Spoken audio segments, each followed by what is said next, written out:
Namaskar. In the author series of Vishwarang 2020, I'm delighted to welcome one of the most eminent people of Indian origin in Singapore, Ambassador Keshav Pani. Ambassador Keshav Pani was the director of the Institute of Southeast Asian Studies, Singapore, for over a decade, after a long and distinguished career in foreign service. He has served as Singapore's permanent representative to the United Nations in Geneva and concurrently as ambassador to Italy and Turkey. He is a prolific author, having penned his memories and rich experiences as ambassador. He continues to share his knowledge and wisdom as he teaches a course on history of Southeast Asia at the Singapore Management University. Ambassador Keshav Pani, a warm welcome to Vishwaran 2020. Thank you very much. Namaskar, Vanakkam, greetings to all my friends. My dear friend, you have overpraised me. I don't think I qualify for all that. Anyway, I'm happy to join this interview and share with you my own views and thoughts on the questions of the day. Thank you, Ambassador. As you know, this is a festival organized by Tagore University in India. So I thought it would be apt to begin with Gurudev's trip to Singapore in 1927, almost 100 years ago. Could you tell us and the audience about this historic trip? I came to really study the trip when I was asked to write a chapter for a book that is coming out, I think in January, and it's edited by one of our most eminent scholars, Professor Tommy Koh. The title of the book is India on Our Minds. So I decided to do something called taken from Gurudev's own quotation, I see India everywhere, but cannot find it. Wonderful. So I said this was quite remarkable. Then I went through his, the records of his journey, and I found that what he said was true, because Indian influence had spread from India right down to Bali and to the Philippines, even as far as southern China. But why did Gurudev say, I see India everywhere but cannot recognize it? Then I went back to my trips to Jakarta, my trips to Bali, and there you realize, though the names of our Hindu epic the leaders are there, but their faces are different. Their customs are different. The rituals are different. So that's what made Gurudev say, I see India everywhere but cannot recognize it. But deeper than that, why did he undertake this journey? For two reasons. One reason, he wanted to discover for himself what Southeast Asia, or East Asia for that matter, meant to the Indian mind, the Indian psyche. And the second reason was he wanted to raise funds for Shantiniketan, is the beloved school that he built. And so combine these two, and he wrote so many poems on his voyages, during the voyages and after. And we in Singapore were very happy that he used Singapore as the springboard for his voyages to the rest of Southeast Asia. And for us, Gurudev has a living presence here. We have roads named after him, we have schools named after him, and we have the society just named after him. So it's not somebody that, he was in the distant past, but he's here and now. And the culture that he discovered for us is very, very important. When I was at ISIS, Institute of Southeast Asian Studies, we set up an institute called the Nalanda Sri Vijaya University. And that center actually marked the scope of Gurudev's thoughts, Nalanda and Sri Vijaya, the connection. And he had conceived this, though it was set up, Nalanda was set up much earlier, but the conception in his mind was this is something that can be resurrected, and we did resurrect it. And I'm happy to say they produced some wonderful, wonderful work. And I think Gurudev served as an inspiration for us for that matter. That's so wonderful. That's like bridging history, geography, art, culture, everything that Vishwarang represents actually. So it's really nice to very nicely uh, articulated, Ambassador. That's so nice. Thank you for that. Uh, if I could move on from Gurudev on the book that you are currently writing on the late President of India, Dr. Abdul Kalam, uh, could I ask you to share any personal accounts and what inspired you to write on him? Of course, he is a very inspiring presence and to many of us. But what inspired you to write on him? Well, at the age of 84, which I am in 2 days' time, I, I don't think I have the stamina to write a full book. Yeah. But Abdul Kalamji has been my inspiration for a very long time. And so when he passed away 2 years ago, friends came to me and said, why not set up some kind of a society so that his thoughts, his ideas, etc. can be perpetuated.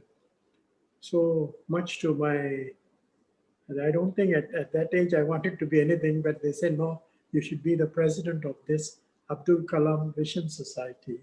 So we have got it going. And so what we did was, for his birthday, was 15th October, I decided that I told my people, people write a lot of big, big books. Very few get read. Unless you're a Sashi Tharoor or you're some famous. So I said, let's come out with a booklet where we put 30 of his inspirational quotes. He's got a lot of quotes, but 30 of his quotes. And explain the background behind these quotes. So we started off with this life story, how he, from, Rameshwaram, That's right. little boy, Yeah. selling newspapers, right up to, Rashtrapati Bhavan. Now that strings, why do I, a Singaporean, have to, thought about this? The first point, meritocracy, which we in Singapore hold very, very dearly, and no exemplar of meritocracy can be better than Abdul Kalam. That's right. Secondly, his desire to reach out, particularly to students, particularly to children. And that we thought was very, very important. I can tell you a story. He came, Kalamji came to Singapore. He went to GIIS, Global Indian School. And my good friend Atul Dharmuka was giving a good presentation. But he stopped him halfway and said, what have you done for the poor students? People who can't afford the fees. So Atul had to scratch his head. And very soon after, they set up a special scholarship fund or something like that. So that today, nobody is denied education in Global Indian School or anywhere for that matter. So that again is the second point, where education is made available to whoever wants to study. Mm-hmm. And like that, there are many attributes of Abdul Kalamji's life which resonate with Singaporeans. Yeah. So what we did, we produced this book about 40, 50 pages, very, very concise. And we are sending it out to all the schools so that they could, and it's a small, easy read. Exactly. And of course, in that book, we have brought out something that very few people know. and that is the memorial building in Rameshwaram that has been constructed by the government of India. It's a beautiful building, very, very nice. I had the pleasure and honor of visiting it last January, and I went through it, and it is really a manifestation of this entire life and work. So this is again, the people must know, people of, not only people of India, but people outside must know. So we put all this into the booklet, and I will send you a copy. Indeed, now that will be a real privilege, and it's such a great idea and a noble idea to keep it, as you said, 40, 50 pages and sayings of his and so on, because the far reach of Dr. Kalam's thoughts and ideas and activities is something that's so needed. Like you said, No, one more thing. One more thing. It's, at the moment, the book is in English and Tamil. We are bringing out the Hindi version very soon. After that, we are bringing out the Chinese and Malay translation. Wonderful. Because these are the 4 official languages. That's no right. use talking about Kalam to ourselves. The other communities also must come to know about Kalamji.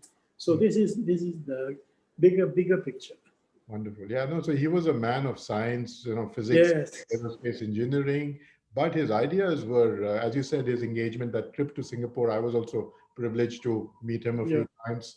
And, from a 3-year-old to a 75, 80-year-old, he could engage with anybody, and he loved engaging with the younger people much more naturally. And it was fascinating how he connected with children, and the innocence on his face and the knowledge that he imparted was always an inspiration.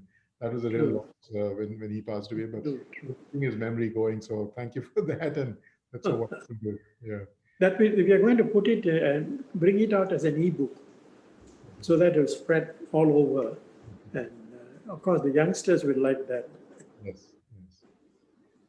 Ambassador, if I could ask you that, as a person of Indian origin but born overseas, who are the figures from Indian history or literature that you particularly admire, and maybe why?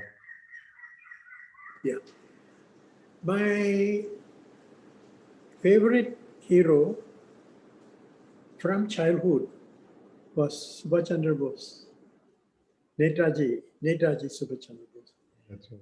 This was because in my, I grew up in a small town in Malaysia, and the only picture on the wall was on Netaji. So I asked my father, why are you having this picture? And he told me the story that this is the man who lit the fire among the people to gain India's independence. And both Malaysia and Singapore had roles to play.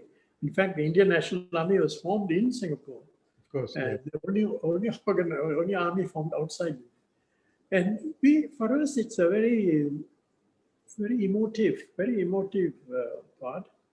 Again, when I went to the Institute of Southeast Asian Studies, I had the opportunity to bring out books. One was by Nilanjana Sengupta. She wrote a book called A Gentleman's Word.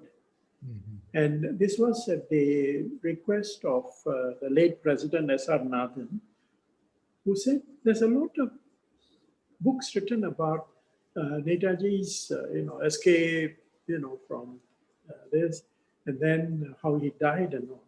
But nobody has written about the legacy. So I, got hold of Nilanjana and asked her to write this book. And it is one of the most fascinating accounts of Netaji. And so for us, Netaji is it's not somebody who has passed away. He may have physically passed away, but his thoughts, his emotions, how he wanted to fight for India, he wanted a single India. So these are things. Even though we are Singaporeans, people will say, "Why are we bothered?" But emotions cannot be separated. Yes. Feelings cannot be separated. So that's the Netaji. Obviously, is my very first hero. Second hero is South Indian patriot called Kattabomman, Veerapandya Kattabomman. Okay. Very few Northerners might know about it, but for us in South India, he was a man who stood against the British. He wouldn't surrender, and the British tried all ways to make him succumb to their ways. But his story is a romantic, is an idealistic, and inspirational hero. And so, and today, till today in South India, especially in Tamil Nadu, they for them is still alive there. Nice. Excellent. Yeah. Thank you so much for sharing your thoughts and your experiences. It's been such a fascinating trip down India's history, but also Singapore's history, and also demonstrating the close ties that India has had with Singapore, both with all three people that we talked about, Gurudev, Dr. Kalam, and your Netaji Subhash Chandra Bose. And in some ways, the bond between India and Singapore is something that people like you epitomize as well. So thank you so much for sharing that and for your time and participation in Vishwarang 2020. In fact, the place where I am is the Indian Association, okay. and this has a long history stretching from the 1900s till today. And you come here, you will find a bust of Subhash Chandra Bose here. Only two busts. One is at the Indian Heritage Museum, and the other one is at the Indian Association. Right. And then there's the memorial at the Padang. Right? Yeah, memorial at the Padang. Yeah. Thank you, Ambassador, very much, and namaskar. Thank you very much. Thank you for inviting me to this wonderful experience. Our privilege entirely.